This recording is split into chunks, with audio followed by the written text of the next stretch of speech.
All right, let's jump right in. Today, we're going to tackle a condition that is, without a doubt, one of the most challenging and frankly mystifying conditions in all of pain medicine: complex regional pain syndrome, or CRPS.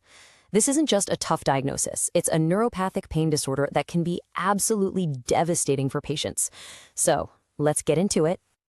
Here's our roadmap for this explainer.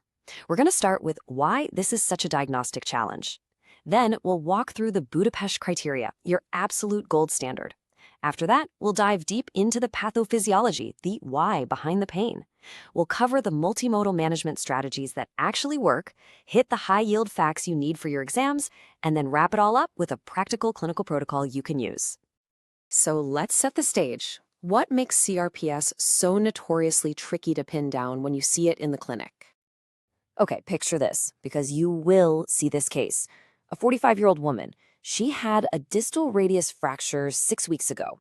The cast is off, the bone is healing just fine on the x-ray, but she comes to you with this excruciating burning pain in her hand. It's swollen, it's stiff, and you notice this kind of dusky purplish color. The pain is just wildly out of proportion to the original injury. That constellation of symptoms, that should set off alarm bells for CRPS. So what exactly are we dealing with? Well, the formal definition is a neuropathic pain disorder, where the hallmark feature is pain that is completely and utterly disproportionate to the inciting event. And here's the bottom line up front. CRPS is a clinical diagnosis of exclusion. Let me say that again. It's a clinical diagnosis. There's no blood test, no magic MRI sequence that's going to give you the answer. It all comes down to your history, your physical exam, and ruling out everything else. Now, you'll often hear about two different types. CRPS type 1 used to be called reflex sympathetic dystrophy, or RSD. This is the one you'll see most often, and it happens without a clear documented nerve injury, just like our patient with a fracture. On the other hand, you have CRPS type 2, which was historically called causatia. This type follows a defined, identifiable nerve injury. The symptoms look almost identical, but the key difference is in type 2, you know exactly which nerve was damaged. Okay, so if it's a clinical diagnosis, how do we avoid just guessing? How do we standardize this? Well, that's where the Budapest criteria come in. This is the essential tool you need to use. Let's really break this table down, because getting this right is crucial. Everything is split into 4 categories: sensory, vasomotor, pseudomotor/edema, and motor/trophic. Now here's the rule. For a diagnosis, the patient has to report at least one symptom in 3 out of those 4 categories. But that's not enough. You, the clinician, then have to observe at least one objective sign in 2 of those 4 categories during your exam. It's this combination, what the patient tells you and what you can see and measure, that gives the Budapest criteria its diagnostic power. So we know how to diagnose it with some confidence. But the really fascinating question is, why does this happen? What is going on under the hood? The pathophysiology is this incredible, complex storm of multiple systems gone wrong. Really, you can think of the pathophysiology as standing on 4 interconnected pillars. We've got neurogenic inflammation, we have peripheral and central sensitization, there are emerging autoimmune factors, and finally, autonomic dysregulation. Let's take a look at each one. First step, neurogenic inflammation. So after an injury, the peripheral C fibers, our pain fibers, don't just send signals up to the brain. They also do something else. They release inflammatory neuropeptides like substance P and CGRP right back into the tissue. These chemicals cause blood vessels to dilate and become leaky, which leads directly to that swelling and warmth. This is the perfect explanation for that classic acute warm phase of CRPS. Next, and listen up because this is huge for your exams, is sensitization. Out in the periphery, the pain receptors themselves just get jumpy. Their firing threshold drops. But the real drama is happening in the central nervous system. A constant barrage of pain signals slams into the spinal cord, causing this wind-up phenomenon where the neurons become hyper-excitable. The key player here? The NMDA receptor. And it doesn't stop there. The brain itself actually starts to remap. The clinical result of this entire cascade? You get the calling cards of CRPS: allodynia, where a light touch causes pain, and hyperalgesia, an extreme reaction to a painful stimulus. And this is where the story gets even more interesting. There's a growing mountain of evidence for an autoimmune piece to this puzzle.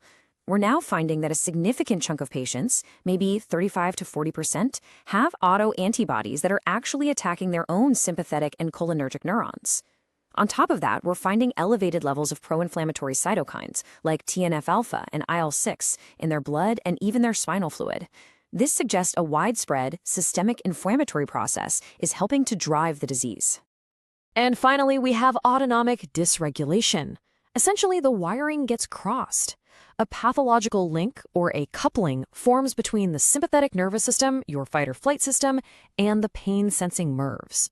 The pain nerves start sprouting adrenergic receptors, which means they can now be turned on by stress hormones like norepinephrine. This is what explains those wild swings in color and temperature, and ultimately why the limb can transition from being warm and red to cold and blue in the chronic phase. Okay, so understanding all those mechanisms is critical because it tells us exactly how we should be treating this. And let me be clear, there is no magic bullet for CRPS. Management has to be, by definition, multimodal. The absolute non-negotiable cornerstone of any treatment plan is aggressive, early physical and occupational therapy. Mobilization and desensitization are key.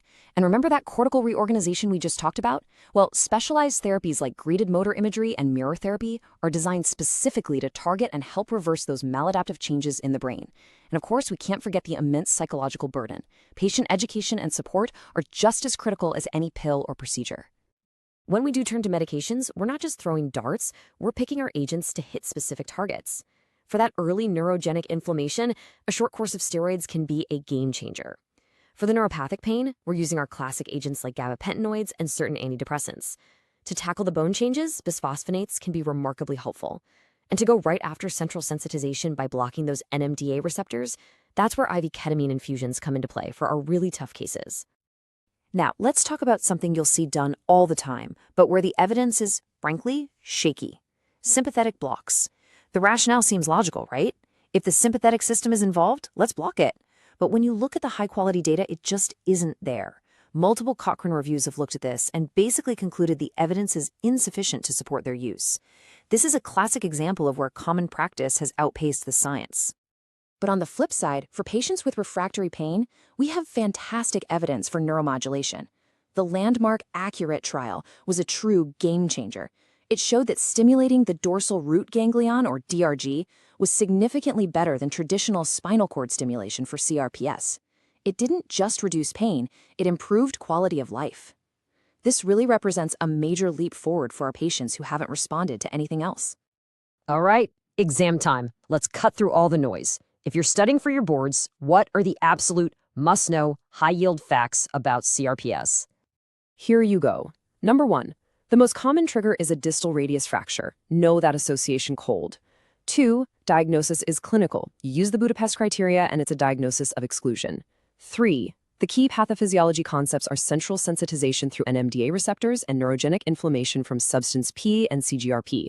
4, the difference between type 1 and 2 is simply the absence or presence of a known nerve injury. And 5, first-line management is always multimodal, with aggressive PT and OT right at the start. Okay, theory is great. Board questions are one thing, but what do you do on Monday morning when that patient is sitting in your clinic? Let's put this all together into a practical protocol. The name of the game is speed. You have to act fast. First, diagnose early. Use your Budapest criteria and be absolutely sure to rule out mimics like a DVT or cellulitis. Second, start physical and occupational therapy immediately. Do not wait. Third, get your multi-metal meds on board. Think about a short steroid burst for that acute inflammation and start a gabapentinoid for the neuropathic pain. Fourth, if you're seeing significant bone changes on imaging, consider adding a bisphosphonate. And finally, if the pain just isn't getting better, refer early to a pain specialist to talk about advanced options like DRG stimulation.